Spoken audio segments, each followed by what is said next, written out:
अस्मदाचार्यपर्यन्तां वन्दे गुरुपरम्पराम्। ॐ पार्थाय प्रतिबोधितां भगवता नारायणेन स्वयं व्यासेन ग्रथितां पुराणमुनिना मध्ये महाभारतम् अद्वैतामृतवर्षिणीं भगवतीम् अष्टादशाध्यायिनीम् अम्ब त्वामनुसन्ददामि भगवद्गीते भवद्वेषिणीम्।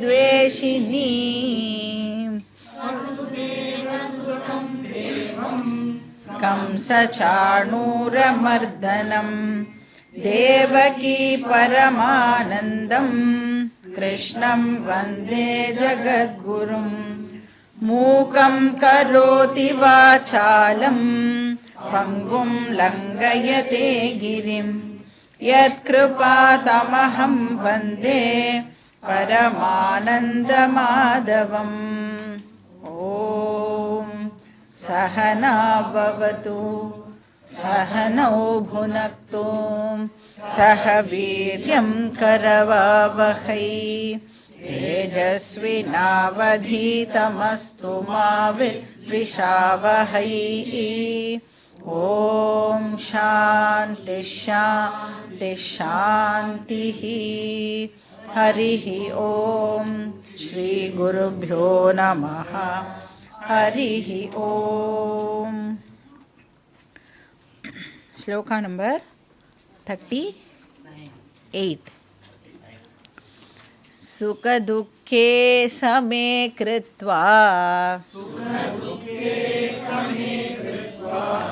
लाभालाभौ जया जयौ ततो युद्धाय युज्यस्व नैवं पापमवाप्स्यसि।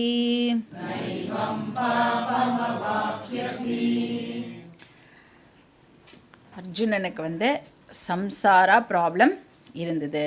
அதனால் அவனுக்கு யுத்த களத்தில் ஒரு பெரிய குழப்பமானது இப்போது ஏற்படுறது, ஒரு கான்ஃப்ளிக்ட்டு ஏற்படுறது. நான் இப்போ சண்டை போடுறது சரியா இல்லைனா தப்பா, இது தர்ம யுத்தமா இல்லையா அப்படிங்கிறது தான் அவனுடைய கான்ஃப்ளிக்ட். அப்படின்னா அவனுக்கு அந்த நேரத்தில் என்ன இருந்தது அப்படின்னா தர்ம அதர்ம அவிவேகம் இருந்தது. எது தர்மம் எது அதர்மம் அப்படின்னு பிரித்து பார்க்க முடியாத ஒரு நிலையில் அவன் இருந்தான். அதுதான் தர்ம அதர்ம அவிவேகம் அப்படின்னு சொல்கிறோம். அது மட்டும் இல்லாமல் அவனுக்கு என்னவும் இருந்தது கூடவே அப்படின்னா ரொம்ப இன்டென்ஸ் துக்கமும் அவனுக்கு இருந்தது. ரொம்ப ரொம்ப சோகமாகவும் அவன் இருந்தான். ஆனால் அவன் பண்ணின ஒரே ஒரு குட் திங் என்ன அப்படின்னு பார்த்தோன்னா, நேராக போய் பகவான்கிட்ட சரண்டர் ஆகிட்டான், சரணாகதி பண்ணிட்டான். இப்போ இது கிருஷ்ணருடைய பொறுப்பாக ஆயிடுறது. அப்போ அர்ஜுனனை காப்பாற்றுறது கிருஷ்ணருடைய வேலையாக இப்போ ஆயிடுறது. ஒன்று அர்ஜுனனுடைய துக்கத்தை நீக்கணும், அதுக்கப்புறம் சோக நிவர்த்தி பண்ணணும். அப்புறம் என்ன பண்ணணும் கிருஷ்ணர், இப்போது நீ பண்ண போகிறது தர்ம யுத்தம் தான் அப்படின்னு அவனை கன்வின்ஸும் பண்ணணும். அதனால் இது ஹிம்சாவுக்கு கீழே வராது, நீ பண்ணுறது அஹிம்சா தான் அப்படின்னு அர்ஜுனனுக்கு இப்போ புரிய வைக்கணும். இப்போ நம்ம பார்த்தோம் கிருஷ்ணர் அர்ஜுனனை டிஃப்ரெண்ட் ஆங்கிள்ஸ்லேருந்து கன்வின்ஸ் பண்ணுறதுக்கு ட்ரை பண்ணுறார் அப்படிங்கிறதையும் நாம் பார்த்தோம். எவ்வளோ டிஃப்ரெண்ட் ஆங்கிள்ஸில் ட்ரை பண்ணுறார்? 3 டிஃப்ரெண்ட் ஆங்கிள்ஸ். ஒன்று ஃபஸ்ட்டு என்ன பார்த்தோம்? கரெக்ட், லௌகீக ஆங்கிள்லேயும் கிருஷ்ணர் ட்ரை பண்ணுறார். பட் ஃபஸ்ட்டு நம்ம என்ன பார்த்தோம்? தத்துவ ஆங்கிள். Very good. ஆத்தியாத்மிக திருஷ்டி அப்படின்னு பார்த்தோம். அந்த ரியாலிட்டி ஆங்கிள் ஆர் தத்துவ ஆங்கிள். அப்போ ஒரு இண்டிவிஜுவலுடைய உண்மையான நேச்சர் என்ன அப்படிங்கிறத கிருஷ்ணர் வந்து எக்ஸ்பிளைன் பண்ணி எப்படி அந்த உண்மையான ஸ்வரூபம் வந்து அகர்த்தா அப்படிங்கிறதையும் சொன்னார் இல்லையா. அதனால் அகர்த்தாவாக இருக்கிறதுனால உன்னால் யாரையும் கொலை பண்ண முடியாது அப்படிங்கிறத சொன்னார். அதாவது அகர்த்தா அப்படின்னு சொன்னால் ஆக்ஷனே பண்ண முடியாதுன்னு அர்த்தம். ஆக்ஷனே பண்ண முடியாத இடத்துல குட் ஆக்ஷன் பேட் ஆக்ஷன் அப்படின்னு பேச முடியுமா அப்படின்னா பேச முடியாது. ஸோ ஆத்தியாத்மிக திருஷ்டியிலையும் வந்து அதை எடுத்து சொன்னார். அதுக்கப்புறம் நெக்ஸ்ட்டு தார்மீக திருஷ்டி. தார்மீக திருஷ்டியில் நீ தர்மப்படி பார்த்தா கூட சண்டை போட்டு தான் ஆகணும். ஸோ ஆத்தியாத்மிக திருஷ்டியில் சொல்லும் பொழுது அவனுக்கு புரியலை அப்படின்னு கிருஷ்ணர் புரிஞ்சுட்டு என்ன பண்ணார், 1 level டவுன் அவனோட லெவலுக்கு இறங்கி வந்து சரி தர்மமான முறையில் கூட நீ சண்டை போட்டு தான் ஆகணும் அப்படின்னு சொன்னார். இது வந்து உன்னுடைய ஸ்வதர்மம். சண்டை போடுறது ஒரு க்ஷத்ரியனுடைய ஸ்வதர்மம். தர்மத்தை காப்பாற்றுறதுக்கு நீ இப்போ சண்டை போட்டே ஆகணும் அப்படின்னு சொன்னார். இதுவும் இந்த ஆர்கியூமெண்ட்டும் வந்து அவனை கன்வின்ஸ் பண்ணலை. அவன் வந்து கன்வின்ஸே ஆகலை. அதனால் இப்போ கிருஷ்ணர் என்ன பண்ணுறார், ஃபர்தராக இன்னும் ஒரு லெவல் டவுன் போய் லௌகீக திருஷ்டியில் அவனுக்கு சொல்கிறார். ஏன்னா இப்போ சொசைட்டியில் இருக்கிறவாளுக்கு தர்மம்னா என்னன்னே தெரியாதுல்ல. இப்போ போய் அவகிட்ட போய் நீ இப்படி பண்ணினா உனக்கு பாப்பம் வரும், நீ இப்படி பண்ணினா உனக்கு புண்ணியம் வரும் அப்படின்னு நீங்கள் பேசினீங்கன்னா நம்ம தான் முட்டாளாயிடுவோம். ஏன்னா பாப்பமும் புண்ணியமும் வந்து கண்ணுக்கு தெரியாத ஒரு விஷயமா இருக்கிறதுனால அதெல்லாம் இருக்கா இல்லையான்னு எப்படி நீ ப்ரூவ் பண்ணுவ அப்படின்னே நம்மளை கேட்பா. அதனால கிருஷ்ணர் என்ன பண்ணுறாரு, இப்போது இல்லை இப்போ நீ ஒரு சொசைட்டியில் இருக்கியே, உனக்குன்னு ஒரு ஸ்டேட்டஸை வந்து நீ மெயின்டைன் பண்ணிட்டு இருக்கியே, அந்த ஸ்டேட்டஸை நீ மெயின்டைன் பண்ணணும் அப்படின்னா கூட நீ இப்போ சண்டை போட்டு ஆகணும் அப்படிங்கிறத இன்னொரு லெவல் கீழே இறங்கி வந்து சொல்கிறார். இந்த பேர் புகழ் பணம் இந்த லாங்குவேஜ் தான் இப்போ சொசைட்டிக்கு புரியும்ல. பாப்ப புண்ணியம் லாங்குவேஜ் வந்து அவளுக்கு புரியாது. ஸோ வேர்ல்டுலி ஆங்கிளில் பார்த்தா கூட நீ வந்து சண்டை போடணும். சப்போஸ் நீ சண்டை போடலை அப்படின்னா உனக்கு வந்து இகழ்ச்சி ஏற்படும், உன்னுடைய பேர் புகழ்லாம் ரிப்பேர் ஆகிடும் அப்படின்னு சொல்கிறார். ஸோ 38வது ஸ்லோகத்தோட இந்த டிஸ்கஷன் வந்து கன்க்ளூட் ஆச்சு. இப்போ வந்து கிருஷ்ணர் என்ன பண்ணியிருக்கார் அப்படின்னா, இந்த யுத்தத்தை அர்ஜுனன் எந்த ஆட்டிடியூடோட பண்ணணும், பர்ஃபார்ம் பண்ணணும், எப்படி வந்து இவன் எந்த ஆட்டிடியூடோட சண்டை போடணும் அப்படிங்கிறத வந்து இப்போ இங்கே எக்ஸ்பிளைன் பண்ணிட்டு இருக்கார். அதாவது இப்போ இந்த இடத்துல வந்து அந்த ஆக்ஷன் வந்து யுத்தத்தில் சண்டை போடுறதா இருக்குது. But in general any individual ஒரு டியூட்டியை பர்ஃபார்ம் பண்ணும் பொழுது என்ன விதமான மனோபாவத்தோட அந்த டியூட்டியை பர்ஃபார்ம் பண்ணணும் அப்படிங்கிறத பற்றி தான் கிருஷ்ணர் நம்மளுக்கு சொல்ல போகிறார். ஸோ என்ன ஆட்டிடியூட் இருக்கணுமா அப்படின்னா என்ன சொல்கிறார், சமத்துவம் அப்படின்னு ஒரு வார்த்தையை வந்து இங்கே கிருஷ்ணர் வந்து யூஸ் பண்ணுறார். சமத்துவம் அப்படின்னு சொன்னால் வார்த்தையிலேருந்தே நம்மளுக்கு தெரியறது சமமாக இருக்கிறது அப்படின்னா ஈக்வானிமிட்டி, பேலன்ஸ்டு மைண்ட். அப்படின்னா இப்போ ஏதாவது பெரிய சக்ஸஸ் நமக்கு வருதுன்னு வச்சுக்கோங்க. பெரிய சக்ஸஸ் வந்தாலும் நான் வந்து ஜென்ரலாக என்ன பண்ணுவோம், பெருசாக நமக்கு ஏதாவது ஒன்று ஜெயிச்சிட்டோம் ஆர் வந்து லாபமாக நம்மளுக்கு ஒரு விஷயம் முடிஞ்சிருது அப்படின்னா என்ன ஆகும், ஜென்ரலாக அந்த தலைகால் புரியாமல் ஒரு நிலை நம்மளுக்கு ஏற்படும்ல. அப்படியும் நீ இருக்கக்கூடாது. அட் த சேம் டைம் உனக்கு வந்து ஏதோ ஒரு தோல்வி வந்துடுது, ஃபெயிலியரை நீ வந்து இப்போது ஃபேஸ் பண்ணுற அப்படின்னா அதுக்கு என்ன ஆகக்கூடாது, துவண்டு போகக்கூடாது. அதாவது இதோட என் லைஃப் முடிஞ்சு போச்சு, இனிமேல் நான் எப்படி வாழ போகிறேன் அப்படின்னும் நீனு இருக்கக்கூடாது. இந்த ஆட்டிடியூடுக்கு பேர் சமத்துவம். சக்ஸஸையும் ஃபெயிலியரையும் சமமாக பாவிக்கிறது. அப்படின்னா சக்ஸஸ் வந்தால் துள்ளி குதிக்காத, ஃபெயிலியர் ஆச்சுன்னா துவண்டு போகாத அப்படிங்கிறத சொல்கிறேன். ஏன் வந்து இந்த சமத்துவம் அப்படிங்கிற விஷயம் ரொம்ப ரொம்ப இம்பார்ட்டண்ட் அப்படின்னு பார்த்தோம்னா, இந்த மனசு வந்து இந்த சமமாக பேலன்ஸ்டாக இருக்கும் பொழுது தான் ஒரு மனுஷனுடைய சிந்திக்கிற திறன் வந்து இம்ப்ரூவ் ஆகிறது. இப்போ நம்ம வந்து யோசிக்கிறோம்ல, பிரித்து பார்க்குற திறன்லாம் புத்திக்கு இருக்குதுன்னு சொல்கிறோம்ல, அதெல்லாம் எப்போ ப்ராப்பராக ஃபங்க்ஷன் பண்ணும் அப்படின்னா மைண்டு வந்து பேலன்ஸ்டாக இருந்தால் தான் இந்த சக்தி வந்து ப்ராப்பராக ஆப்ரேட் ஆகும். இப்போ இம்பேலன்ஸ்டாக சப்போஸ் இருந்ததுன்னு வச்சுக்கோங்களேன், என்ன ஆகும்? பிரித்து பார்க்குற சக்தியே வந்து முதல்ல போயிடும். அப்புறம் என்ன ஆகும்?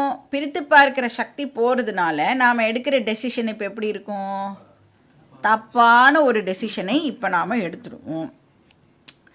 அதை விட கொடுமை என்னன்னா, ஜென்ரலி நீங்கள் பார்த்தீங்கன்னா ஏதாவது ஒரு தப்பு நடந்து போச்சு, ஒன்று நான் டிசைட் பண்ணேன் தப்பாக நடந்துடுத்தோம் அப்படின்னா ஜென்ரலாக என்ன பண்ணணும்னா அந்த தப்புலேருந்து ஒரு பாடத்தை கற்றுக்கணும். இனிமே இப்படி நாம் பண்ணக்கூடாது அப்படின்னு. அந்த சக்தியும் நம்மளை விட்டு போயிடும். தப்பாக டிசைட் பண்ணி தப்பாக நடந்திருக்கோம், இப்போ மைண்டு திருப்பி இம்பேலன்ஸ்டாகவே இருந்ததுன்னா அடுத்த வாட்டி இதை பண்ணக்கூடாது அப்படிங்கிற அறிவும் நமக்கு கிடைக்காமல் போயிடும். அப்போ சமத்துவம் அப்படிங்கிறது வெரி வெரி இம்பார்ட்டண்ட். அதனால தான் சொல்கிறால வாழ்க்கையே வந்து ஒரு பல்கலைக்கழகம் அப்படிலாம் எதுக்கு சொல்கிறா? வாழ்க்கையே ஒரு யூனிவர்சிட்டி அப்படின்லாம் என்ன எதுக்கு சொல்கிறா? எப்போவுமே நாம் நம்மளுடைய லைஃபோடைய எக்ஸ்பீரியன்ஸஸ்லேருந்து ஏதாவது விஷயத்தை கற்றுண்டே இருக்கணும். ஏன்னா ஒரு எக்ஸ்பீரியன்ஸ் நிறைய விஷயங்களை நமக்கு வந்து சொல்லி கொடுக்க போகிறது. இப்போ வந்து ஒரு கத்தியை வந்து ஷார்பன் பண்ணணுன்னா எதில் வந்து அதை தேய்ப்பா? ஒரு கரடு முரடான ஒரு சர்ஃபேஸில் தானே போட்டு அதை வந்து நன்னா தேய்ப்பா. அதான் மாதிரி இப்போ நம்மளுடைய மைண்டு வந்து இந்த மெச்சார்டு மைண்டு ஆகணும் அப்படின்னா நம்மளை என்ன பண்ணணும்? துன்பப்புடத்தில் இட்டு தூயவன் ஆக்கி வைத்தாய். இப்போ அந்த துன்பப்புடத்தில் எதுக்கு பகவான் நம்மளுக்கு கஷ்டங்களை எல்லாம் கொடுக்குறான்? அதுலேருந்து பாடத்தை கற்றுண்டு நம்மளுடைய மனசை வந்து நாம் இன்னும் நல்லா ரிஃபைன் பண்ணிக்கணும் அப்படிங்கிறதுக்காகவே பகவான் வந்து நமக்கு கஷ்டங்களை கொடுக்குறார். அப்படி அந்த கஷ்டங்கள்லேருந்து பாடம் கற்றுக்கணுன்னா என்னோடய மைண்ட் எப்படி இருக்கணும்? காம் மைண்டாக இருந்தால் தானே. இப்போ மனசு கொந்தளிச்சுட்டே இருக்கும் பொழுது ஏதாவது லெசனை நம்மளால் வந்து அதுலேருந்து கற்றுக்க முடியுமானா முடியாது. அப்போ மைண்ட் வந்து காமாக இருக்கணும். அப்போ நம்மளுக்கு அந்த சமத்துவம் அப்படிங்கிற விஷயம் வந்து இம்பார்ட்டண்ட் ஆகிறது. ஸோ நம்ம வந்து கீதாலேருந்து எதை கற்றுக்குறோமோ இல்லையோ, இமோஷனல் பேலன்ஸ் இருக்குல்ல, அது நேச்சுரலாக வந்துடும்.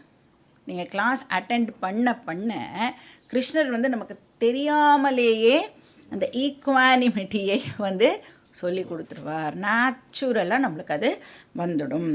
இப்போ முன்னாடிலாம் வந்து ஐக்யூ அது மட்டும்தான் இம்பார்ட்டண்ட்டாக இருந்தது இல்லை, இன்டெலிஜென்ட் கோஷன்ட் அப்படின்னு சொல்லுவாள், இன்டெலிஜென்ஸ் கோஷன்ட்டா.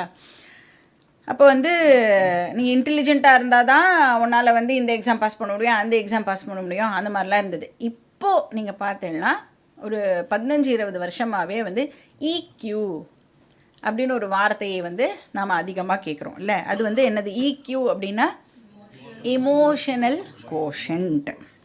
அந்த இமோஷனல் கோஷன்ட் வந்து ஹெல்த்தியாக இல்லை அப்படின்னா நம்மளால் வாழ்க்கையில் சக்சீட் ஆக முடியாது. நீ அவ்வளோ பெரிய இன்டெலிஜென்ட் ஆளாக வேணாலும் இரு, ஆனால் உனக்கு இமோஷனல் பேலன்ஸ் இல்லை அப்படின்னு சொன்னால் உன்னால் வாழ்க்கையில் சக்ஸஸ்ஃபுல்லாக வர முடியாது. எந்த வேலையும் நம்மளால் வந்து ஒழுங்காக பண்ண முடியாது.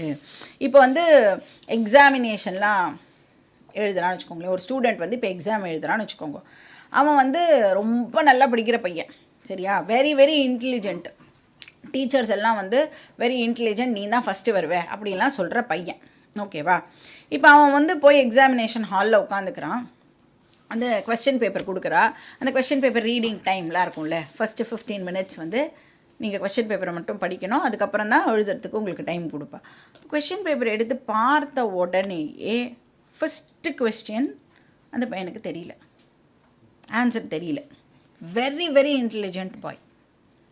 இப்போ என்ன ஆகிடுவான் அந்த பையன்? இப்போது அப்படியே பயந்து போயிடுவான். அப்புறம் 2வது கொஸ்டினுக்கு போகலை, அவன் கண்ணு போக மாட்டேங்கிறது. அப்போ என்ன பார்க்க இப்போ மறந்து போய்ட்றான் அப்படின்னா, மொத்தம் வந்து உனக்கு 7 கொஸ்டின் கேட்டிருக்கு, இதில் நீ 5 எழுதினா போகிறோம். நீ 2வது கொஷின் தெரிஞ்சிருக்கலாம், 3வது கொஷின் தெரிஞ்சிருக்கலாம், 4வது தெரிஞ்சிருக்கலாம். ஏதோ 2 ஃபஸ்ட் கொஷின் தெரியலன்னா பரவாயில்ல, ஆனால் அவனால் மூவ் பண்ணவே முடியல, அது எப்படி எனக்கு வந்து மறந்து போகும் அப்படின்னு அவன் யோசிச்சுட்டு இருந்தான் அப்படின்னா முடிஞ்சு போச்சு. இதே ஈக்யூ இருக்கிற பையன், ஆனால் நாட் ஸோ இன்டெலிஜென்ட்டு வச்சுக்கோங்களேன், அவன் என்ன பண்ணுவான், ஸ்மார்ட்டாக என்ன தெரியுமோ அதை மட்டும் எழுதிட்டு மார்க் வாங்கிட்டு போயிட்டே இருப்பான். இந்த இன்டெலிஜென்ட் பசங்க, ஃபஸ்ட் ரேங்க் வாங்குற பசங்களாம் பார்த்துருக்கல நீங்கள், அழுதுண்டே இருப்பா, ஐயோ ஒரு மார்க் குறைஞ்சிட்டுனா கூட அழுவா. இந்த மீடியாக்கரை படிக்கிற பசங்க வந்து 60-70 வாங்கிட்டாலே, ஏன்னா ரொம்ப ஸ்மார்ட்டாக இருப்பா, அவள் தான் வந்து லைஃப்பில் பார்த்தீங்கன்னா ரொம்ப சக்ஸஸ்ஃபுல் பர்சன்ஸாக வருவாள். அப்போ ஈக்யூ அப்படிங்கிறது வந்து வெரி வெரி இம்பார்ட்டண்ட். அப்போ கீதாவில் ஈக்யூக்கு என்ன பேருனா சமத்துவம். சுகதுக்கே சமே கிருத்வா, ஈக்யூவை வளர்த்துக்கோ. சுகதுக்க எக்ஸ்பீரியன்ஸ்னால் என்ன?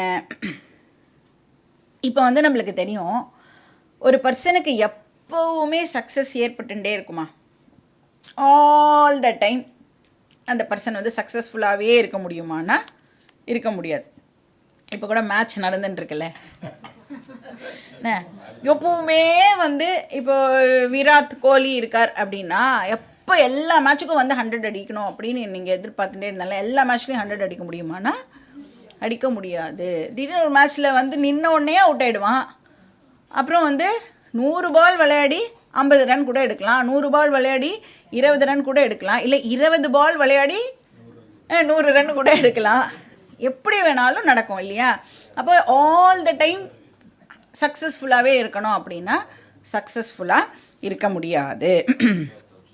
அதே மாதிரி ஆல் த டைம் யாருக்காவது ஃபெயிலியரே இருக்குமானா அதுவும் வந்து இருக்காது இல்லையா. இப்போ தயானந்த சுவாமிஜி ரொம்ப பியூட்டிஃபுல்லாக சொல்கிறார், வாட் இஸ் சக்ஸஸ் அப்படின்னா, success in life is nothing but the capacity to face success and failure. சக்ஸஸையும் ஃபேஸ் பண்ணுறதுக்கு தெரியணும், ஃபெயிலியரையும் ஃபேஸ் பண்ணுறதுக்கு நமக்கு தெரியணும்.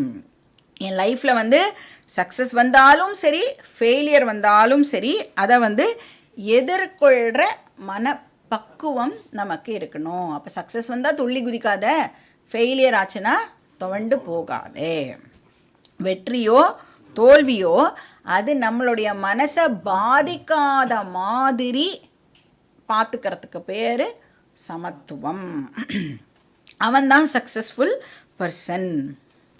அப்போ கிருஷ்ணர் இங்கே என்ன சொல்கிறார், ஒரு ஆக்டிவ் பர்சனாக நீ வந்து உன் வேலையெல்லாம் பண்ணிகிட்டே உன் மைண்டை பேலன்ஸ்டாக வச்சுக்கிறதுக்கு பழகு அப்படின்னு சொல்கிறார். சமே கிருத்வா, keeping the mind in balance. எதில் பேலன்ஸை மெயின்டைன் பண்ணணும்? சுகம் துக்கம், கம்ஃபர்டபுள் சிச்சுவேஷனோ அன்கம்ஃபர்டபுள் சிச்சுவேஷனோ. நெக்ஸ்ட் என்ன சொல்கிறார், லாபா லாபௌ ஜயா ஜயௌ. லாபன கெயின், ப்ராஃபிட் சொல்கிறோம். லாபா லாபௌ இருக்குல்ல, அது லாப அலாப அப்படின்னு அர்த்தம். அலாபனா நஷ்டம், லாபமோ நஷ்டமோ. எப்பவுமே ஒருத்தருக்கு லாபமே கிடச்சிட்டு இருக்காது, எப்பவுமே ஒருத்தருக்கு நஷ்டமேவாகவும் இருக்காது இல்லையா. ரெண்டுமே மாறி மாறி தான் இருக்கும். ஸோ ஜயா ஜயௌ, ஜய அஜய, ஜயனா சக்ஸஸ், அஜயனா ஃபெயிலியர். ஸோ இது வந்து வெரி வெரி இம்பார்ட்டண்ட் ஸ்லோகம். கிருஷ்ணர் சொல்கிறார்,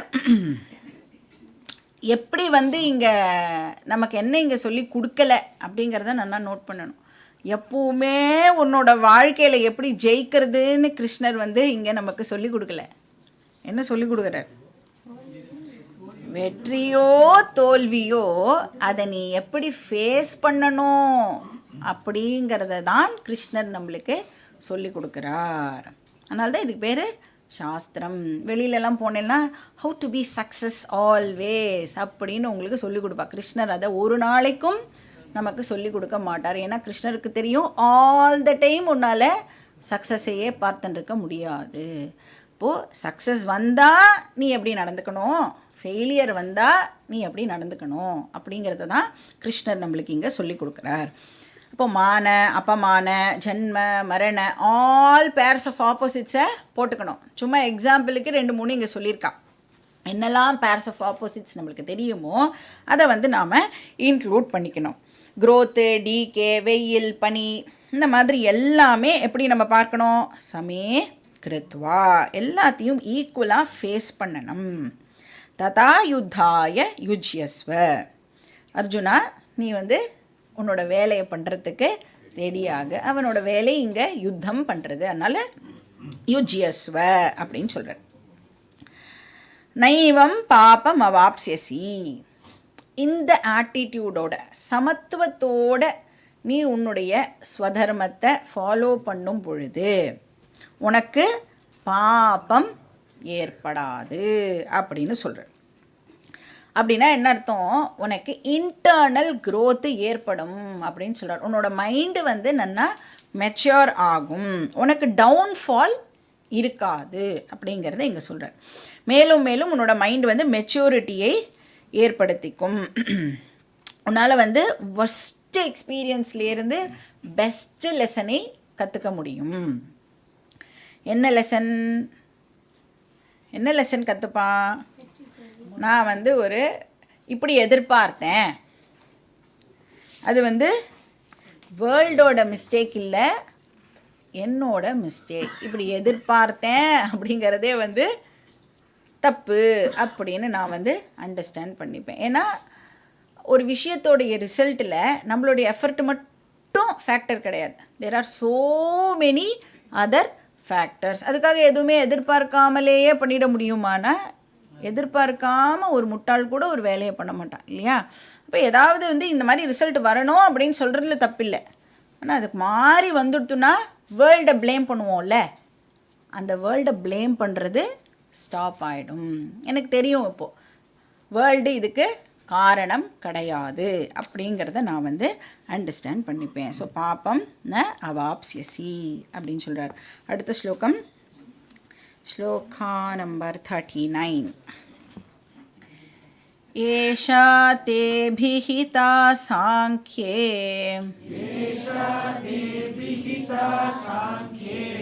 புத்திர்யோகே த்விமாம் ஷ்ருணு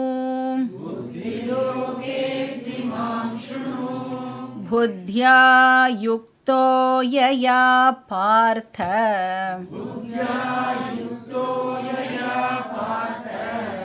கர்மபந்தம் பிரஹாஸ்யசி. இப்போ இந்த ஸ்லோகம் இருக்குல்ல, இது வந்து ஒரு ட்ரான்சிஷன் ஸ்லோகம் அப்படின்னு சொல்லலாம். அப்படின்னா ஒரு டாபிக் முடிஞ்சு இன்னொரு டாப்பிக்குள்ளே என்டர் பண்ணுற ஒரு பிரிட்ஜ் ஸ்லோகம். டாபிக் சேஞ்ச் ஆகிறது. ஸோ கிருஷ்ணர் சொல்கிறார், அர்ஜுனா, இவ்வளோ நேரம் நான் உனக்கு ஞான யோகத்தை பற்றி சொல்லி கொடுத்தேன். ஞான யோகம் அப்படின்னா என்ன அர்த்தம்? ஆத்ம அனாத்ம விவேகத்தை பற்றி உனக்கு நான் சொல்லி கொடுத்தேன். 12வது ஸ்லோகத்தில் ஆரம்பித்து 25வது ஸ்லோகம் வரைக்கும் உனக்கு ஆத்மாவோட ஃபீச்சர்ஸ் பற்றி எல்லாம் நான் எக்ஸ்பிளைன் பண்ணேன். ஏன்னா அதுதான் கீதாவுடைய சென்ட்ரல் தீம். கீதா எதை பற்றி சொல்கிறது? ஆத்ம ஞானம்தான் பகவத்கீதாவுடைய சென்ட்ரல் தீம்.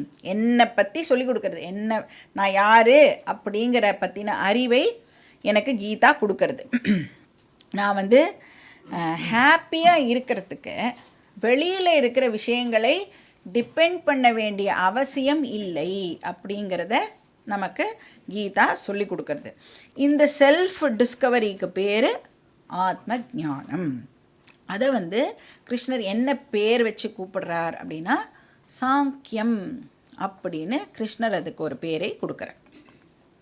ஏஷா சாங்கியே புத்திஹி அபிஹிதா அப்படின்னு சொல்கிறார். அபிஹிதா இங்கே வந்து சாங்கியம் அப்படின்னு சொன்னால் ஆத்மா அப்படின்னு அர்த்தம். சாங்கியம்னா உபனிஷத் அப்படின்னு ஒரு அர்த்தமானது இருக்குது. உபனிஷத் எதை பற்றின உண்மையை நம்மளுக்கு சொல்கிறதுனா ஆத்மாவை பற்றின உண்மையை நம்மளுக்கு சொல்கிறதுனால சாங்கிய அப்படிங்கிற வார்த்தை வந்து இந்த இடத்துல ஆத்மாவை குறிக்கிறது. புத்தி அப்படின்னா இந்த ஸ்லோகத்தில் புத்தி அப்படிங்கிற வார்த்தை அறிவு அப்படிங்கிற அர்த்தத்தை கொடுக்கறது. நாலெட்ஜ். புத்தினா ஜென்ரலாக என்னென்னு எடுத்துப்போம்? அறிவு ஏற்படும் இடம், அதுவும் புத்தியை தான் குறிக்கும். பட் இந்த இடத்துல அந்த புத்தியில் ஏற்படக்கூடிய அறிவு, அதுக்கும் சான்ஸ்கிரிட்டில் புத்தி அப்படின்னு தான் ஒரு அர்த்தம் இருக்குது. ஏன்னா சான்ஸ்கிரிட்டில் ஒரு வார்த்தையை எதுக்காக பயன்படுத்துகிறோம் அப்படிங்கிறத பொறுத்து அதனுடைய அர்த்தமானது மாறும். எந்த கான்டெக்ஸ்டில் இப்போ இந்த வார்த்தையை தயார் பண்ணியிருக்கா அப்படின்னு பார்த்து அர்த்தமானது மாறும். இப்போ இந்த இடத்துல எதை குறிக்கிறது? இன்டலெக்டில் ஏற்படுற அறிவு, நாலெட்ஜ். ஸோ சாங்கியே புத்தி அப்படின்னா ஆத்ம ஞானம், செல்ஃப் நாலெட்ஜ். ஹே அர்ஜுனா, உனக்கு நான் இவ்வளோ நேரம் செல்ஃப் நாலெட்ஜை பற்றி சொல்லி கொடுத்தேன். இப்போ என்ன பண்ண போகிறாராம்? இனிமேல் நான் உனக்கு வேறு ஒரு நாலெட்ஜை கொடுக்க போகிறேன். என்ன நாலெட்ஜ்? யோகே இமாம் புத்திஹி ஸ்ருணு. இப்போ யோகே இமாம், நான் இப்போ உனக்கு யோகத்தை பற்றி சொல்லி கொடுக்க போகிறேன். என்ன யோகம்? கர்மயோகம். கர்மயோகத்தை பற்றி உனக்கு நான் சொல்லி கொடுக்க போகிறேன். அப்போ ஞான யோகம் டாபிக் டு கர்மயோகம் டாபிக் சேஞ்ச் இந்த ஸ்லோகத்தில் நடக்கிறது. இப்போ கிருஷ்ணர் ஏன் இங்கே கர்மயோகம் டாப்பிக்கை இன்ட்ரடியூஸ் பண்ணுறார்? ஏன்னா கிருஷ்ணர் முன்னாடியே சொல்லிட்டார், ஞான யோகம் மட்டுமே ஒரு பர்சனை துயரத்திலிருந்து ஃப்ரீ பண்ணும் அப்படின்னு எங்கே சொன்னார்? எங்கே சொன்னார்? 2வது அத்தியாயத்தில் தானே இப்போ நம்ம இருக்கோம் இல்லை? அதே 2வது அத்தியாயத்திலேயே கதாசூன் அகதாசூன் 11th ஸ்லோகா, வெரி குட், அனுஷோச்சந்தி பண்டிதாக அப்படின்னு சொன்னார் இல்லையா? ஞானிகள் துக்கப்படுவது இல்லை. அப்போ துக்கப்படுறேன்னா நீனு அஜ்ஞானி. இப்போ உனக்கும் துக்கப்படாமல் இருக்கணும் அப்படின்னா நீ என்ன பண்ணணும்? ஞானி ஆகணும் அப்படின்னு சொன்னாரா? அப்போது உனக்கு துக்கத்திலேருந்து விடுபடணும்னா ஞானம் உனக்கு கிடைச்சாதான் உன்னால் துக்கத்திலேருந்து விடுபட முடியும் அப்படின்னு சொன்னார். அப்போ செல்ஃப் நாலெட்ஜ் இல்லாமல் ஒருத்தரால் சாரோலேருந்து அந்த ஃப்ரீடமை எதிர்பார்க்க முடியாது. அப்போ எது அந்த செல்ஃப் நாலெட்ஜ் நம்மளுக்கு கொடுக்கும்? ஞான யோகம் நமக்கு செல்ஃப் நாலேஜை கொடுக்கும். ஞான யோகம் ப்ராக்டிஸ் பண்ணால் என்ன கிடைக்க போகிறது? நம்மளுக்கு ஞானம் கிடைக்க போகிறது. அப்போ ஞான யோகம் தான் மோட்சத்துக்கான ஒரே வழி. ஏன்னா ஞானம் கிடச்சிருதுன்னா மோட்சம் இல்லையா? அப்போ ஞான யோகம் தான் மோட்சத்துக்கான ஒரே வழி. இப்போ கிருஷ்ணர் ஞான யோகமை டீச் பண்ணிட்டார். அதுதான் சாங்கியம் அப்படின்னு சொல்லி முடிச்சாச்சு. இப்போ அகெயின் கர்மயோகம் பற்றி பின்ன எதுக்கு ஆரம்பிக்கிறார் அப்படின்னா, அப்போ கர்மயோகம்ங்கிறது மோட்சத்துக்கான வேறு ஏதாவது ஒரு ரூட்டாக இருக்குமோ? இப்போ தான் சொன்னார் கிருஷ்ணர், மோட்சத்துக்கு ஒரே வழி ஞான யோகம்னு சொல்லியிருக்கார். ஆனால் எதுக்கு பின்ன இப்போ கர்மயோக டாபிக் ஆரம்பிக்கிறார்? ஞான யோகம் பற்றி சொல்லி கொடுத்தாச்சு, முடிச்சுட்டு சண்டையை போட்டு கிளம்ப வேண்டியது தானே. எதுக்கு இப்போ கர்மயோகம் டாப்பிக்கை ஸ்டார்ட் பண்ணுறார்? இப்போது ஞான யோகம் அப்படிங்கிறது தான் மோட்சத்துக்கான வழி. அதில் எந்த விதமான சந்தேகமும் இல்லை.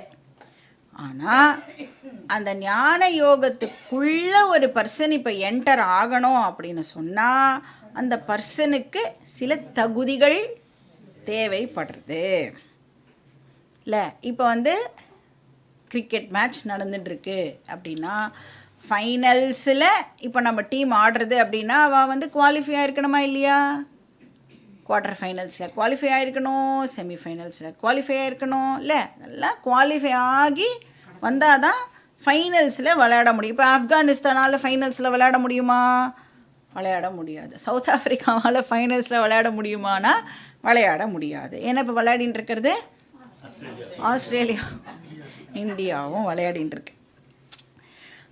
இப்போ இவ்வளோ பேர் மேட்ச்லாம் விட்டுட்டு வந்திருக்கேளே, பெரிய விஷயந்தான். அப்போ வந்து ஒரு விளையாட்டுக்கே என்ன தேவைப்படுறது, ஒரு யோக்கியதை இல்லை. ஃபைனல்ஸில் என்டர் பண்ணுறதுக்கான யோக்கியத்தை இருந்தால் தானே ஃபைனல்ஸில் அந்த டீம்னால் விளையாட முடியும். அப்போ எந்த ஒரு விஷயத்தை எடுத்துட்டாலும் அதுக்கு நம்மளுக்கு ஃபிட்னஸ் ஆர் யோக்கியதா ஆர் தகுதி ஆர் குவாலிஃபிகேஷன் வந்து நம்மளுக்கு தேவைப்படுறது. அது மாதிரி ஞான யோகத்துக்குள்ளே நாம் என்டர் பண்ணணும் அப்படின்னா அதுக்கு சில தகுதிகள் தேவைப்படுறது. அந்த இனிஷியல் ப்ரிப்பரேஷன் வந்து நம்மளுக்கு தேவைப்படுறது. இப்போ இந்த ஐஐடி உள்ளே என்டர் ஆகணும்னா என்ட்ரன்ஸ் அப்படின்னு ஒன்று எழுதணும். அந்த என்ட்ரன்ஸுக்கே நம்ம வந்து நம்மளை குவாலிஃபை பண்ணிக்கிறதுக்கு அந்த பசங்களை பாவம் 6th ஸ்டாண்டர்ட்லேருந்து என்ட்ரன்ஸ் கோச்சிங் காமிச்சு அந்த குழந்தை வந்து 12th போது 12th எழுதணும், இந்த ஐஐடி என்ட்ரன்ஸையும் வந்து அந்த குழந்தை வந்து எழுதணும் இல்லை. அது மாதிரி கிருஷ்ணர் இங்கே வந்து ஞான யோகத்துக்குள்ளே என்ட்ரு பண்ணுறதுக்கு ஒரு பர்சனுக்கு தகுதி தேவை இல்லையா, அந்த தகுதியை கர்மயோகம் கொடுக்கறது அப்படின்னு சொல்கிறேன். அப்போ கர்மயோகம் ஒரு ஸ்டெப்பிங் ஸ்டோன் ஃபார் ஞான யோகம். ஞான யோகத்துக்குள்ளே என்ட்ரு பண்ணுறதுக்கு கர்மயோகம் நமக்கு ஹெல்ப் பண்ணுறது. இப்போ மொத்த டீச்சிங்குமே எப்படி இருக்கும் அப்படின்னா, கர்மயோகத்தை ஃபாலோ பண்ண தகுதிப்படுத்திக்கோ ஒன்று, அதாவது உன் மைண்டை வந்து ப்யூரிஃபை பண்ணிக்கோ. அப்புறம் ஞான யோகத்தை ஃபாலோ பண்ணு, ஒரு ஞான யோகத்தை சொல்கிற விஷயத்தை கேளு, ஃப்ரீ ஆகு, ஞானம் அடைஞ்சு ஃப்ரீ ஆயிடு. இதுதான் வந்து மொத்த டீச்சிங்குடைய விஷனே. அதனால் கர்மயோகம் இல்லாமல் ஞான யோகம் இம்பாசிபிள். கர்மயோகம் இல்லாமல் ஞான யோகம் இம்பாசிபிள். ஞான யோகம் இல்லாமல் கர்மயோகம், ஞான யோகம் இல்லாமல் கர்மயோகம் இன்கம்ப்ளீட். எஸ், யூஸ்லெஸ் மாதிரி தான். வெறும் கர்மயோகமே மட்டும் பண்ணிட்டு நான் அதை எதுக்காக அதை பண்ணணுமோ அந்த பர்பஸை விட்டுட்டு வெறுமை கர்மயோகம் மட்டுமே பண்ணினா என் லைஃபே வேஸ்ட். இதே ஞான யோகத்துக்கு வந்துட்டேன், ஆனால் எனக்கு குவாலிஃபிகேஷன் இல்லை அப்படின்னு சொன்னால் இந்த விஷயம் வந்து நம்மளுக்கு புரியாது. அதனால் கர்மயோகம் இல்லாமல் ஞான யோகம் இம்பாசிபிள், ஞான யோகம் இல்லாமல் கர்மயோகம் இன்கம்ப்ளீட். இப்போ எல்லாருக்கும் வந்து ஜென்ரலாக பார்த்தீங்கன்னா என்ன ஒரு ராங் ஐடியா இருக்கும் அப்படின்னா, இப்போ நம்ம இருக்கிறது கலியுகமா, கலியுகத்தில் ஞான யோகம் வந்து வெரி வெரி டிஃபிகல்ட். இதை எல்லோரும் கேள்விப்பட்டிருக்கீங்களா இல்லையா? ஏதாவது ஒரு மேகசின்லையாவது நீங்கள் வந்து டெஃபினட்டாக இதை வந்து படிச்சிருப்பீங்க. ஏதாவது இந்த பக்தி அந்த மாதிரி விஷயங்கள்லாம் இதை வந்து நீங்கள் படிச்சிருப்பேன். அதனால வேறு ஏதாவது யோகாவெல்லாம் நாம் ட்ரை பண்ணி மோட்சத்தை எப்படியாவது அடைஞ்சிடணும் அப்படின்னு நம்மளுக்கு சொல்லுவாள். கிருஷ்ணர் இங்கே என்ன சொல்கிறார், ஞான யோகம் வந்து ஒரு பேச்சுக்கு நீ சொல்கிற டிஃபிகல்ட்டுன்னு அப்படியே வச்சுட்டா கூட யாருக்கு டிஃபிகல்ட் அப்படின்னு நீங்கள் ஒரு கேள்வியை நம்மக்கிட்டே கேட்குறார். யாருக்கு ஞான யோகம் டிஃபிகல்ட்டாக இருக்கும்? யாருக்கு எக்ஸாம் கஷ்டமாக இருக்கும்? யார் ப்ரிப்பேர் பண்ணலையோ அவளுக்கு கஷ்டம். அப்போ யாருக்கு ஞான யோகம் கஷ்டமாக இருக்கும்? ஞான யோகத்துக்கான ப்ரிப்பரேஷன் யார்கிட்ட இல்லையோ அவளுக்கு தான் கஷ்டமாக இருக்கும். உனக்கு ப்ரிப்பரேஷன் இருந்ததுன்னா ஞான யோகம் ஈஸி. ஒரு ப்ரிப்பேர்டு மைண்ட் இருந்ததுன்னா அந்த பர்சனுக்கு ஞான யோகம் ஈஸி. இப்போ கர்மயோகம் ஞான யோகத்தை ஈஸி ஆக்கிடும் அப்படின்னு இங்கே கிருஷ்ணர் சொல்கிறார். ஏன்னா இப்போ மேத்தமேட்டிக்ஸ் வந்து சில பேருக்கு ஈஸியாக இருக்கும், சில பேருக்கு சுத்தமாக பிடிக்காது. மேத் அப்படின்னு சொல்லிட்டாலே 11th வந்து மேக்ஸ் இல்லாத குரூப் ஏதாவது இருக்கா அப்படிலாம் வந்து பார்க்குறதுக்கு ட்ரை பண்ணுவாள்ல. அப்படின்னா அந்த மேத்தமேட்டிக்ஸுங்கிற சப்ஜெக்ட் ஆஸ் சச் ஈஸியாக டிஃபிகல்ட்டா அப்படின்னா யாருக்கு அப்படிங்கிற கேள்வி கேட்கணும்ல. அது ஜென்ரலைஸ் பண்ணி மேத்தமேட்டிக்ஸ்னால் வெரி டிஃபிகல்ட் அப்படின்னு நம்மளால் ஒரு நாளைக்கும் சொல்லிட முடியாது. அது மாதிரி ஞான யோகம் டிஃபிகல்ட் அப்படின்னு பொதுவாக ஒரு நாளைக்கும் நம்மளால் சொல்ல முடியாது. ஞான யோகம் டிஃபிகல்ட் யாருக்கு, ஞான யோகம் ஈஸி யாருக்கு அப்படிங்கிற கேள்வி கேட்டு அதுக்கு நம்ம ஆன்சரை போட்டுக்கணும். அப்போ கர்மயோகம் சொல்லி கொடுக்கறது மூலமாக கிருஷ்ணர் இங்கே என்ன பண்ணுறார், எல்லாருக்கும் வேதாந்தத்தை ஈஸியாக ஆக்குறார். எல்லாருக்கும் வேதத்தில் சொல்லப்படுற விஷயம் ஈஸியாக புரியறதுக்கு நீ கர்மயோகத்தை ப்ராக்டிஸ் பண்ணு அப்படின்னு இங்கே கர்மயோகத்தை நம்மளுக்கு எக்ஸ்பிளைன் பண்ணுறார். ஏன்னா வேதாந்தம் அப்படிங்கிற வார்த்தையே நிறைய பேருக்கு பயத்தை ஏற்படுத்தும். அண்ட் ஜென்ரலாக என்ன ஒரு ஐடியா ஃபார்ம் பண்ணி வச்சுருப்போம், வேதாந்தம்னா ரொம்ப ட்ரை சப்ஜெக்ட். புரிஞ்சால் ஒரு பாட்டு கூட இருக்குது, புரிஞ்சாலும் சித்தாந்தம் புரியாமல் போனாலும் வேதாந்தம் அப்படின்லாம் ஒரு பாட்டெல்லாம் இருக்குல்ல. அந்த மாதிரி இதுனா வேதாந்தம்னா நம்மளுக்கு புரியாது. நிறைய நம்மளோட லைஃப்பில் மிஸ்கன்செப்ஷன்ஸ் வச்சுருக்கோம், அதில் இதுவும் ஒன்று. இப்போ நீங்கள் எத்தனாவது கிளாஸாக கேட்டுருக்கேளே, வேதாந்தம் ட்ரையாக இருக்கா இன்ட்ரெஸ்டிங்காக இருக்கா? எவ்வளோ இன்ட்ரெஸ்டிங்காக இருக்கு இல்லை? இந்த மாதிரிலாம் இருக்குன்னு தெரியாமலேயே நிறைய பேர் என்ன நினச்சிட்டு இருக்கா, இது ரொம்ப ட்ரை போல் இருக்குது, இதெல்லாம் ரொம்ப கஷ்டம் போல் இருக்குன்னு நினச்சிட்டு இருக்காங்க. எல்லாமே நம்மளுக்கு எவ்வளோ ரிலவெண்ட்டாக நம்மளுடைய டே டு டே லைஃப்பில் ரிலேட் பண்ணி பார்க்கக்கூடிய விஷயங்களை தான் நம்மளுக்கு வேதம் ஆக்சுவலாக சொல்லி கொடுக்குறது. அதனால தான் வேதத்தை யூசர் மேனுவல் அப்படின்னு சொல்கிறோம். யூசர் மேனுவலே நான் படிக்க மாட்டேன், அதை அந்த பக்கம் வச்சுட்டு நான் மாட்டுக்கு என்னோடய லைஃப்பை எனக்கு தெரிஞ்ச மாதிரி வாழ்வேன்னு சொன்னால் ஒன்றுமே பண்ண முடியாது. ஸோ இங்கே வேதாந்தம் படிக்கிறத கிருஷ்ணர் ரொம்ப ரொம்ப ஈஸியாக ஆக்குறார். ஸோ யோகே அப்படின்னு சொல்கிறார். யோகேனா இந்த இடத்துல கர்ம யோகே. இமாம்னா இந்த அப்படின்னு அர்த்தம். இமாம் யோகே புத்தியா யுக்தா. இந்த கர்ம யோகத்தை நீ கத்துண்டேனா யுக்தா யயா புத்தியா அப்படின்னா எண்டவுட் வித் திஸ் நாலெட்ஜ். இந்த அறிவோட, இந்த கர்மயோகம் அப்படிங்கிற அந்த அறிவோடு நீ உன்னுடைய வாழ்க்கையை லீடு பண்ணின அப்படின்னு சொன்னால் என்ன ஆகும் அவனுக்கு?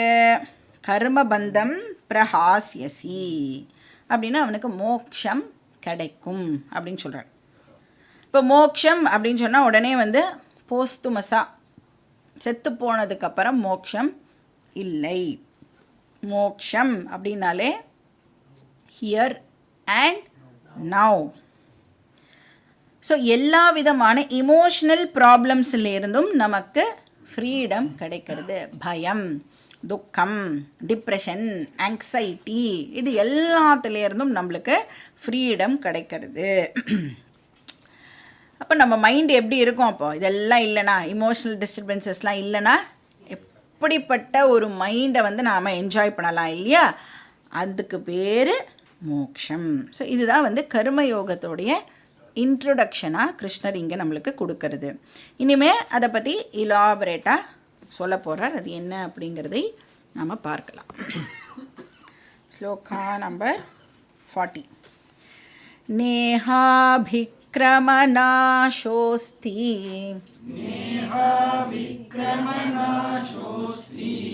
பிரத்யவாயோ ந வித்யதே ஸ்வல்பமப்யஸ்ய தர்மஸ்ய த்ராயதே மஹதோ பயாத். இப்போ இந்த ஸ்லோகங்கள்லாம் கிருஷ்ணர் கர்மயோகத்தை ரொம்ப க்ளோரிஃபை பண்ணுறார். அதனுடைய மகிமைகளெல்லாம் எடுத்து சொல்கிறார். இன்னும் கர்மயோகம்னா என்ன அப்படிங்கிறத டிஃபைன்லாம் பண்ணலை அவர். சும்மா கர்மயோகத்துக்கு டீசர்னு சொல்லுவாள்ல, அந்த மாதிரி டீசராக கொடுத்துட்டுருக்கார். இப்போ கர்மயோகம் அப்படின்னா சுருக்கமாக சொல்லணும் அப்படின்னா it is a way of life. கர்மயோகம் அப்படிங்கிறது வே ஆஃப் லைஃப். அந்த மாதிரி ஒரு வாழ்க்கையை நாம் வாழறது மூலமாக நமக்கு இன்டர்னல் மெச்சூரிட்டி ஆனது ஏற்படுறது. அதுதான் இன்டர்னல் க்ரோத் அப்படின்னு சொல்கிறோம். எக்ஸ்டர்னல் க்ரோத்தை விட இன்டர்னல் க்ரோத்துக்கு நாம் இம்பார்ட்டன்ஸ் கொடுக்கணும். எக்ஸ்டர்னல் க்ரோத் அப்படின்னா நம்மளுடைய மெட்டீரியல் வெல்த்லாம் இருக்குல்ல, அதை விட எதுக்கு நாம் ஆக்சுவலாக இம்பார்ட்டன்ஸ் கொடுக்கணுன்னா நம்மளுடைய மனப்பக்குவம், அதுக்கு தான் இம்பார்ட்டன்ஸ் கொடுக்கணும்.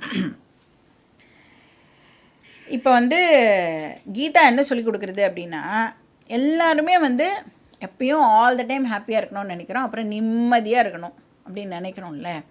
அந்த நிம்மதி அப்படிங்கிற விஷயம் நம்மக்கிட்ட என்னெல்லாம் இருக்குங்கிறத பொறுத்து இல்லை, ஆனால் நீ யாரா இருக்கேங்கிறத பொறுத்து அந்த நிம்மதிங்கிற விஷயம் அமையிறது. இதுதான் கீதா நமக்கு சொல்லி கொடுக்குறது. இப்போ நம்ம அகெயின் இன்னொரு ராங் ஐடியா என்ன வச்சுருக்கோம், எவ்வளோக்கு எவ்வளோ திங்ஸை நான் வந்து பொசஸ் பண்ணுறேனோ அவ்வளோக்கு அவ்வளோ நான் நிம்மதியாக இருப்பேன், ஆர் அவ்வளோக்கு அவ்வளோ நான் வந்து செக்யூர்டாக ஃபீல் பண்ணுவேன் அப்படின்னு நினச்சிட்டு தான் நாம் நிறைய விஷயங்களை சேர்த்துக்கிறோம். ஆனால் என்ன ஆகிறது,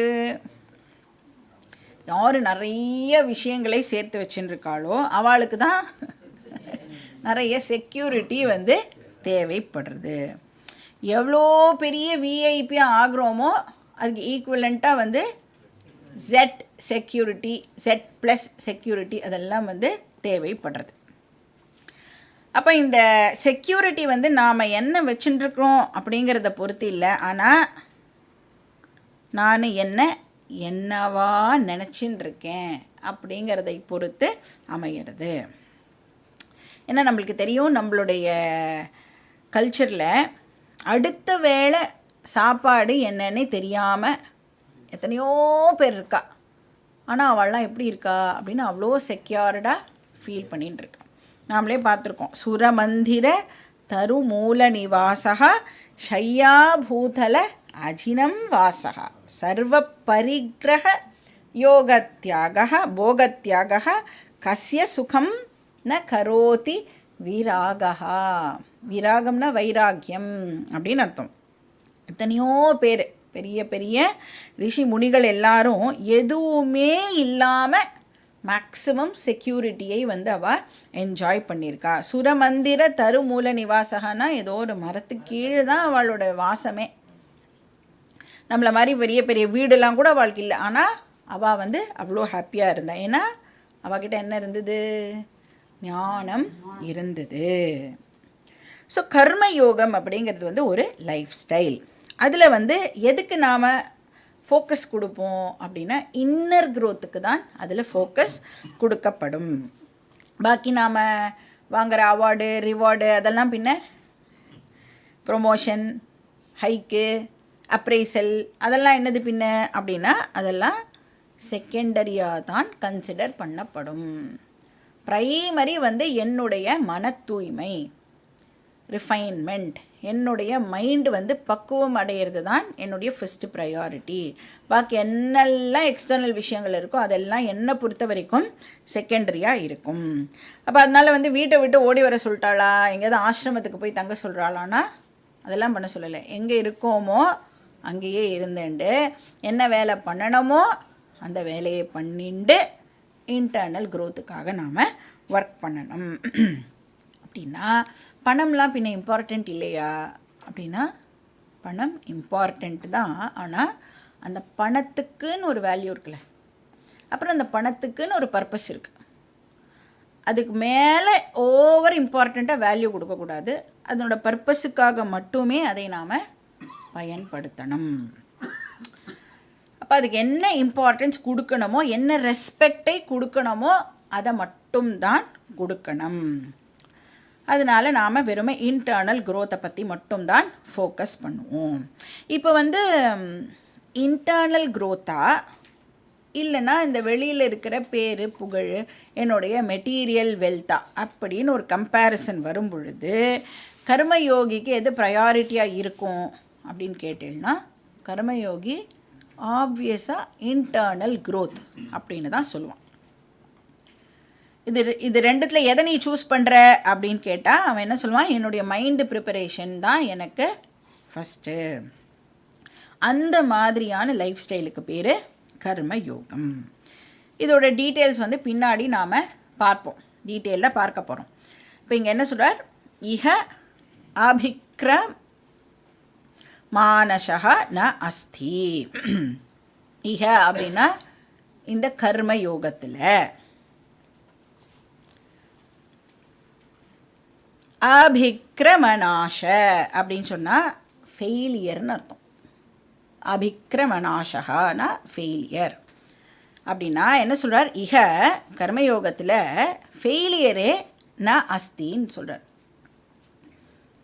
கர்மயோகத்தில் ஃபெயிலியரே கிடையாது அப்படின்னா என்ன அர்த்தம்? ஒரு கர்மயோகி தன்னோட லைஃப்பில் தான் ஃபெயில் ஆயிட்டேன் அப்படின்னு ஒரு நாளைக்கும் நினைக்கவே மாட்டான். ஃபெயிலியர் அப்படிங்கிறது யாருக்கு? யார் இது சக்ஸஸ் இது ஃபெயிலியர் அப்படின்னு சொல்லுவா?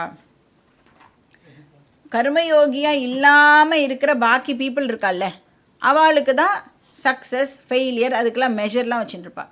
ஆனால் கர்மயோகிக்கு ஃபெயிலியர் அப்படிங்கிற ஒரு விஷயம் இருக்கவே இருக்காது. சப்போஸ் ஏதோ ஒரு அதாவது வெளி கண்ணோட்டத்துக்கு ஃபெயிலியர்னு சொல்கிறோம்ல, அந்த மாதிரி ஒரு விஷயம் கர்மயோகிக்கு நடந்துடுது அப்படின்னு சொன்னால் அதுலேருந்து அந்த கர்மயோகி என்ன பண்ணுவான்னா என்ன லெசன் கற்றுக்கலாம் அப்படின்னு அவன் பார்க்கறதுனால அதை அவன் ஃபெயிலியராகவே கன்சிடர் பண்ண மாட்டான். அதுலேருந்தும் அவன் ஒரு பாடம் கற்றுன்றதுனால அதையும் அவன் பொறுத்த வரைக்கும் சக்ஸஸ் அப்படின்னு சொல்லுவான். அப்போ கர்மயோகிக்கு ஃபெயிலியர் அப்படின்னாலே என்னன்னு தெரியாது. அதே மாதிரி பிரத்யவாயோ ந வித்யதே. பிரத்யவாயக அப்படின்னு சொன்னால் அட்வர்ஸ் ரிசல்ட்டுன்னு அர்த்தம். இப்போ ஒரு பிஸ்னஸ் பண்ணுறோம் அப்படின்னு சொன்னால் லாபம் ஏற்படலாம், இல்லைனா நஷ்டம் ஏற்படலாம். லாபம்னா பாசிட்டிவ் ரிசல்ட்டுன்னு சொல்கிறோம், நஷ்டம்னா நெகட்டிவ் ரிசல்ட்டுன்னு சொல்கிறோம்ல. அதுதான் அந்த நெகட்டிவ் ரிசல்ட்டு தான் இந்த இடத்துல பிரத்யவாயகா. அப்போ அது அவனுக்கு இருக்காது. பிரத்யவாயோ ந வித்யதே. ஒரு கர்மயோகிக்கு அந்த அட்வர்ஸ் ரிசல்ட்டு இருக்காது. ஏன்னா அட்வர்ஸ் ரிசல்ட் அப்படின்னு யார் சொல்லுவான்னா லௌகீக ஆங்கிள்லேருந்து நார்மலாக இருக்கிற மக்களுக்கு தான் அது அட்வர்ஸ் ரிசல்ட். அப்போ எல்லா ஆக்ஷனுக்கும் பாசிட்டிவ் ரிசல்ட்டும் இருக்கும், நெகட்டிவ் ரிசல்ட்டும் இருக்கும் இல்லையா? ஆனால் ஸ்பிரிச்சுவல் ஆங்கிள்லேருந்து பார்க்கும் பொழுது வெறும் பாசிட்டிவ் ரிசல்ட் மட்டும்தான் இருக்குது. ஏன்னா அவன் என்ன பண்ண போகிறான்? அதுலேருந்து ஒரு லெசனை கற்றுக்க போகிறான், அந்த எக்ஸ்பீரியன்ஸ்லேருந்து அவன் பாடம் கற்றுக்க போகிறான். அதனால் அவன் என்ன பண்ணுவான்? யாராவது அவன் மேலே கல்லெல்லாம் தூக்கி போடுறான்னு வச்சுக்கோங்க. கல் தூக்கி போடுறதுனா லிட்ரலி நாட் கல் தூக்கி போடுறது. ஏதாவது அவன் மேலே அவனை தூஷிக்கிறான் அப்படின்னா இப்போ அதையே நீங்கள் அந்த கல்லை தூக்கி போடுறத இமேஜின் பண்ணினாலும் கல்லெல்லாம் அழகாக கேட்ச் பண்ணி அவன் ஒரு வீடு கட்டிடுவான், ஃப்ரீயாக கல் கிடைக்கும் அவனுக்கு. அப்போ அவ்வளோ இன்டெலிஜென்ட்டாக அந்த தூஷிக்கிற விஷயத்தையே தனக்கு எப்படி சாதகமாக ஆக்கிக்க முடியும் அப்படின்னு பார்த்து அவன் அந்த மாதிரி தன்னோட லைஃப்பை லீட் பண்ணுவான். ஸோ பிரத்யவாயோ ந வித்யதே. பாதகமான ரிசல்ட் ஒன்று அவனுக்கு இல்லவே இல்லை. ஸ்வல்பம் அப்படி அஸ்ய தர்மஸ்ய. இப்போ எவ்வளோ தூரத்துக்கு இவன் இதை ப்ராக்டிஸ் பண்ணுறானோ, இந்த வாழ்க்கை முறையை ப்ராக்டிஸ் பண்ணுறானோ, அவ்வளோ தூரத்துக்கு அவனுக்கு அந்த பலனானது கிடைக்கும். இப்போ இதே ஒரு மெட்டீரியல் ஆங்கிளில் ஒரு விஷயத்தை நாம் பண்ணுறோம் அப்படின்னு சொன்னால் அது ரிசல்ட்டை ப்ரொடியூஸ் பண்ணணுன்னா அந்த விஷயத்தை கம்ப்ளீட்டாக நம்ம பண்ணி முடித்தாதான் அதுக்கான பலனை நம்மளால் அனுபவிக்க முடியும். இப்போ ஒரு கிணறு வெட்டுறோன்னு வச்சுக்கோங்க. கிணறு வெட்டும் பொழுது 10 அடி தோண்டின உடனே 10 அடிக்கு என்ன ஜலம் உண்டோ அது கிடைக்குமானா கிடைக்காது. 50 அடி தோண்டினாதான் கிணறு. அப்போ தானே அது கிணறுன்னே சொல்ல முடியும் இல்லை? கொஞ்சம் ஏதாவது தோண்டினாதான் தண்ணி வரும் இல்லையா? 50 அடி தோண்டினாதான் ஜலம் கிடைக்கும் அப்படின்னா 49 அடி நான் தோண்டிட்டேன், அதனால் நான் ரிசல்ட்டுக்கு வெயிட் பண்ணுறேன் அப்படின்னா அந்த 50 அடியும் தோண்டினாதான் ப்ராப்பர் ரிசல்ட் நமக்கு கிடைக்கும். Unless I complete the job I will not get the full result. ஆனால் கர்மயோகத்தில் எப்படி? ஆக்ஷன் முழுக்க முடிஞ்சுதோ இல்லையோ, நீ எது வரைக்கும் பண்ணியிருக்கியோ அதுக்கான பலன் உனக்கு டெஃபினட்டாக கிடைக்கும். அந்த ஆக்ஷன் கால்வாசி தான் முடிஞ்சிருக்குன்னா அதுக்கான பலன் கிடைக்கும், முக்கால்வாசி முடிஞ்சிருக்குன்னா அதுக்கான பலன் கிடைக்கும். அப்போ கர்மயோகிக்கு எப்போவுமே சக்ஸஸ் தான், எப்போவுமே அவனுக்கு பெனிஃபிட் தான். இப்போ எப்படி அப்படின்னா இப்போ வந்து ஃபார் எக்ஸாம்பிள் ஒரு பர்சன் வந்து விஷ்ணு சஹஸ்ரநாம பாராயணம் பண்ணுறான்னு வச்சுக்கோங்க. இப்போ வந்து எதுக்காக பண்ணுறார் அப்படின்னா, அவர் ஏதோ ஒரு பண்ணிட போகிறார், ஒரு மெட்டீரியல் விஷயத்துக்காக அதை பண்ணுறாருன்னு வச்சுக்கோங்க. அவர் வந்து அவருக்கு ஏதோ லைஃப்பில் ப்ராப்ளம். அதனால் நம்ம ப்ராப்ளம்னா உடனே என்ன பண்ணுவோம், ஜாதகத்தை எடுத்துகிட்டு குடுகுடுன்னு ஒரு ஜோசியர்கிட்ட போவோம். அப்புறம் அந்த ஜோசியர் சொல்வார், இல்லை நீங்கள் வந்து ஒரு மாதம் விஷ்ணு சஹஸ்ரநாம பாராயணம் பண்ணுங்க, உங்களுக்கு இந்த பிரச்சனையெல்லாம் சரியாக போயிடும். அப்போ என்ன சொல்லியிருக்கார், இவ்வளோ நம்பர் ஆஃப் டைம்ஸ் நீங்கள் வந்து சஹஸ்ரநாமத்தை பாராயணம் பண்ணணும். அதுவும் எப்படி சொல்லுவா, இந்த நேரத்தில் இந்த டைரக்ஷனில் திரும்பி உட்காந்துட்டு அப்புறம் ஒரு நாளைக்கு ஒரு நைவேத்தியம் பண்ணி நீங்கள் வந்து இந்த பாராயணத்தை பண்ணணும். அப்படி சாண்ட் பண்ணினோன்னா அதுக்கு என்ன பேர், ஏதோ ஒரு விஷயத்தை ரிசல்ட்டை எதிர்பார்த்துண்டு நான் வந்து இப்போ விஷ்ணு சஹஸ்ரநாம பாராயணம் பண்ணுறேன்னா அதுக்கு என்ன பேர், காமியார்த்தம். வெரி குட், சகாம கர்மா அப்படின்னு பேர். இப்போ ஏதோ ஒரு லௌகீக ரிசல்ட்டுக்காக வெயிட் பண்ணுறேன். சப்போஸ் இன்னொருத்தர் அதே விஷ்ணு சஹஸ்ரநாமத்தை சாண்ட் பண்ணுறார். எதுக்கு பண்ணுறார், இது வேணும் அது வேணும்லாம் பண்ணலை, சித்த சுத்தி வேணும்.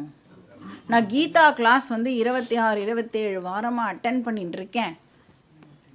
கொஞ்சம் தான் புரியுறது, நிறைய புரிய மாட்டேங்கிறது.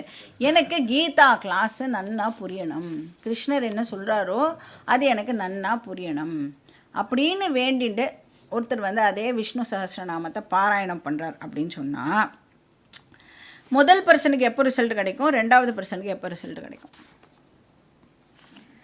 முதல் பர்சனுக்கு எத்தனை வாட்டி சாண்ட் பண்ணணும்னு சொன்னாலோ அத்தனை வாட்டி சாண்ட் பண்ணி முடித்தா தான் அந்த டிசையர்டு ரிசல்ட் வந்து கிடைக்கும்ல. அப்புறம் தட்சணெல்லாம் கொடுக்க சொல்லியிருப்பா, வாதியார் மாமாவெல்லாம் கூப்பிட்டு சாப்பாடெல்லாம் போடுங்கன்னு சொல்லியிருப்பா. 1000 ரூபாய் வச்சு கொடுன்னா இவர் வந்து அவர் எங்கே பார்க்கவா போகிறாரு, 500 ரூபாய் வச்சு கொடுக்குறேன்னு 500 ரூபாய் வச்சு கொடுத்தா முடிஞ்சுது. என்ன ரிசல்ட் வரணுமோ அது வராது. அப்புறம் நெய்வேத்தியத்தில் ஏதாவது ஒரு இப்படி வைக்க சொன்னால் சக்கரை பொங்கலுக்கு பதிலாக நீ வேறு ஏதாவது பண்ணி வச்சுட்ட அப்படின்னா அப்போவும் வந்து ரிசல்ட்டு வராது. இதே அந்த ரெண்டாவது பர்சன் பண்ணாரே, எவ்வளோ பண்ணாரோ அதுக்கு தகுந்த மாதிரி பலனானது கிடைக்க போகுது. இப்போ அதுக்கு தகுந்த சித்த சுத்தி டெஃபினட்டாக வந்து அந்த பர்சனுக்கு கிடைக்க போகுது. அப்போ அந்த வேலையை ஃபுல்லாக கம்ப்ளீட் பண்ணினாதான் பலன் அப்படிங்கிற விஷயம் கர்மயோகிக்கு இல்லை. எவ்வளோ பண்ணுறானோ ஸ்வல்பம் அப்படி அஸ்ய தர்மஸ்ய, ஸ்வல்பம் நீ பண்ணினா கூட உனக்கு அதுக்கான பலன் வந்து டெஃபினட்டாக கிடைக்கும். ஸோ கொஞ்சோண்டு பண்ணினா கூட உனக்கு உரிய பலனை வந்து கர்மயோகம் கொடுக்க போகிறது. ஸோ ஏதாவது வேணும்னு சாண்ட் பண்ணோன்னு வச்சுக்கோங்க, ப்ரொனவுன்சியேஷன்லாம் கூட ப்ராப்பராக இருக்கணும்.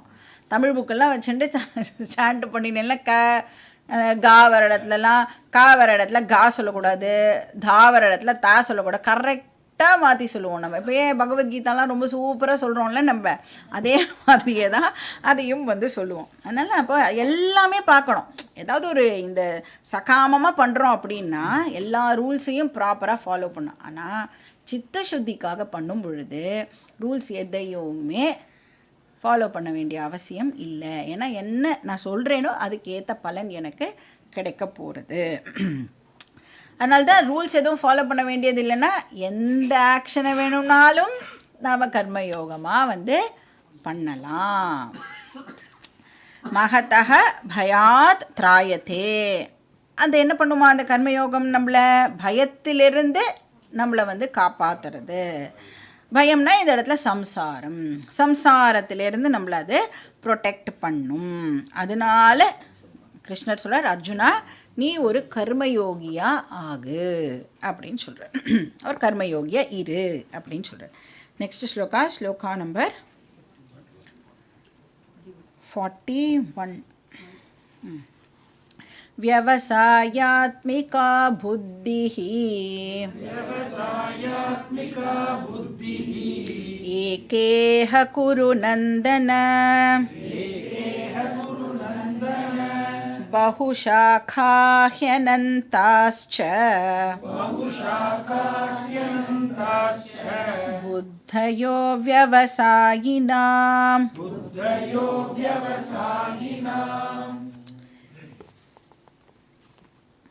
இப்போ நாம் வந்து இந்த சாஸ்திரங்கள்லாம் படிக்க ஆரம்பிக்கும் பொழுது அதில் வந்து நிறைய சாதனாஸ் நம்மளுக்கு ப்ரிஸ்கிரைப் பண்ணப்படுது. நியூமரஸ் டிசிப்ளின்ஸை பற்றி ஒவ்வொரு சாஸ்திரமும் நம்மளுக்கு வந்து கொடுக்கறது. இப்போ பாக்கி ரிலீஜன்லாம் எடுத்துட்டேன்னா அந்த டூஸ் அண்ட் டோன்ஸ் இருக்குல்ல, அது வந்து ஒரு 10 லைனில் சொல்லிடுவா. இவ்வளோதான், இதெல்லாம் டூஸு, இதெல்லாம் வந்து டோன்ட்ஸ் அப்படின்னு சொல்லுவாள். அந்த மாதிரி நமக்கு ஏதாவது 10 லைனில் இருக்கா அப்படின்னா இல்லை. நம்மளோட சாஸ்திரம் எப்படி இருக்குது? வால்யூம்னஸ்ஸாக இருக்குது, ரொம்ப ரொம்ப பெருசாக இருக்குது, சமுத்திரம் மாதிரி ரொம்ப வாஸ்ட்டாக இருக்குது. ஏன்னா வேதம் இருக்குது, இதிஹாசம் இருக்குது, புராணங்கள் இருக்குது, அப்புறம் அதுக்கு கமெண்ட்ரி, அதுக்கு அந்த கமெண்ட்ரிக்கு சப் கமெண்ட்ரி அப்படின்னு நிறைய விஷயங்கள் இருக்குது. அப்போ என்ன பண்ணுவா, கமெண்ட்ரி எழுதும் பொழுது அந்த காலத்துக்கு ஏற்ற மாதிரியான சாதனாஸை அவள் சொல்லியிருப்பாள்.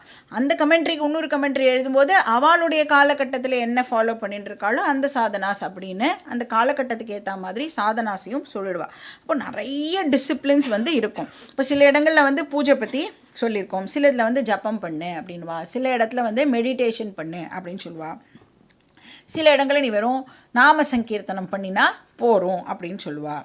இப்போ வந்து நம்ம டிவிலேயே நிறைய டிஸ்கோர்ஸ்லாம் வரும்ல, அதுலேயே பார்த்தா இப்போது சப்போஸ் பிரகல்லாத சரித்திரம் ஒருத்தர் வந்து உபன்யாசம் பண்ணுறார் அப்படின்னா அவள் சொல்லுவாள், இப்படி தான் இந்த வேலையை பண்ணணும்னு சாஸ்திரம் சொல்கிறது அப்படின்னு சொல்லுவாள். நீங்கள் இன்னொரு சேனல் போனீங்கன்னா துருவ சரித்திரம் வருதுன்னு வச்சுக்கோங்க, அந்த இடத்துல அதையே வேறு மாதிரி இப்போது மாற்றி இப்படி பண்ணணும்னு சொல்லியிருக்கு அப்படின்னு சொல்லுவாள். நாம் வந்து சும்மா இருப்போமா, எல்லாம் எங்கெல்லாம் என்னெல்லாம் சொல்கிறதோ எல்லாத்தையும் வேற கேட்டுடுவோம். ஏன்னா நமக்கு அது பழக்கம் இல்லை. எல்லாம் இவன் என்ன சொல்கிறா கேட்கலாம், அவன் என்ன சொல்கிறா கேட்கலாம். அப்போ தான் நாம் தான் ஜட்ஜ் பண்ண முடியும்ல யார் கரெக்டு அப்படின்னு. ஏன்னா நம்ம ஆல்ரெடி எல்லா விஷயமும் நம்மளுக்கு தெரிஞ்சிருக்கிறதுனால இவா சொல்கிறது கரெக்டா அவா சொல்கிறது கரெக்டா அப்படின்னு நாம் வந்து டிசைட் பண்ணலாம். அப்போ நிறைய இடத்துல விதவிதமாக சொல்கிறதுனால நம்மளுக்கு கன்ஃபியூஷன்ஸ் வந்து ஏற்படுறதுக்கான சான்சஸ் இருக்குது.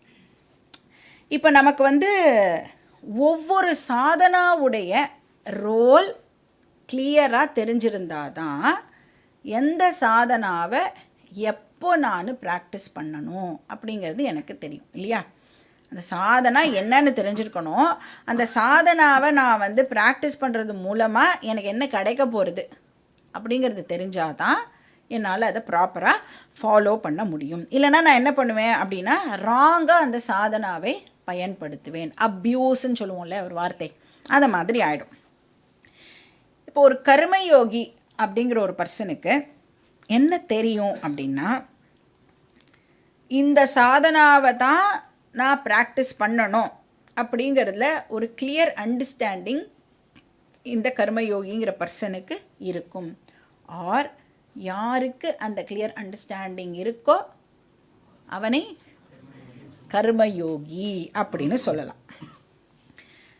இப்போ ஒரு சாதனா, ஒரு டிசிப்ளின் அப்படின்னு சொன்னால் அதை எதுக்கு நான் ப்ராக்டிஸ் பண்ணணும்? ஏதோ ஒரு விஷயத்தை அடையணும் இல்லையா.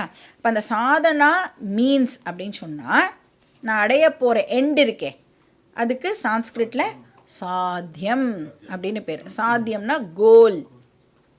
அப்போ கோலை நான் ரீச் பண்ணணுன்னா நடுவில் நான் எதையோ ஒன்றுத்தை பண்ணி ஆகணும் இல்லையா, அதுக்கு பேர் சாதனா. ஸோ சாதன சாத்தியம் அப்படின்னு சொல்லுவாள். அதில் வந்து இந்த கர்மயோகிக்கு கிளாரிட்டி இருக்கும்.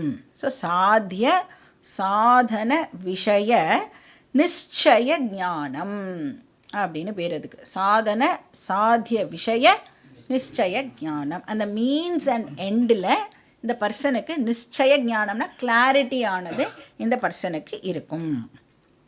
இப்போ இந்த சாதன சாத்தியம் இருக்கு இல்லையா, மீன்ஸ் அண்ட் எண்ட், அதுலேயே பார்த்தீங்கன்னா நிறைய இன்டர்மீடியரி மீன்ஸ் அண்ட் கோல்ஸும் இருக்கும். மெயினாக ஒரு கோல் இருக்கும், அந்த கோலை ரீச் பண்ணுறதுக்கே நான் வந்து நிறைய இன்டர்மீடியரி கோல்ஸ் எல்லாம் ரீச் பண்ணி தான் ஃபைனல் கோலை என்னால் ரீச் பண்ண முடியும். இப்போ நம்ம ப்ராஜெக்ட்லாம் பண்ணும் பொழுது சொல்லுவாள்ல மைல் ஸ்டோன், எண்டு வேற எங்கேயோ இருக்கும், ஆனால் ப்ராஜெக்ட்டுக்குன்னு சில மைல் ஸ்டோன்ஸ்லாம் வைப்பேன். இந்த மைல் ஸ்டோன்ஸ் எல்லாம் ஒன்று ஒன்றா கடந்து ரீச் பண்ணினாதான் ஃபைனலை என்னால் வந்து ரீச் பண்ண முடியும்.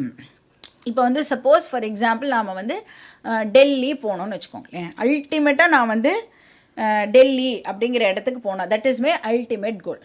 ஆனால் இப்போ அந்த டெல்லிக்கே நான் டெல்லியை ரீச் பண்ணுறதுக்கே 2-3 சாய்ஸ் எனக்கு இருக்குது. இன்டர்மீடியரியாக 2-3 சாய்ஸ் எனக்கு இருக்குது. எப்படி அப்படின்னா நான் வந்து ட்ரெயினில் போகலாம், இல்லைனா ஃப்ளைட்டில் போகலாம். இப்போ சப்போஸ் நான் வந்து ட்ரெயினில் போகிறேன் அப்படின்னு சொன்னால் ஸ்டேஷனுக்கு போகணும். அது வந்து இப்போ என்னோடய கோல் ஆகிடும்.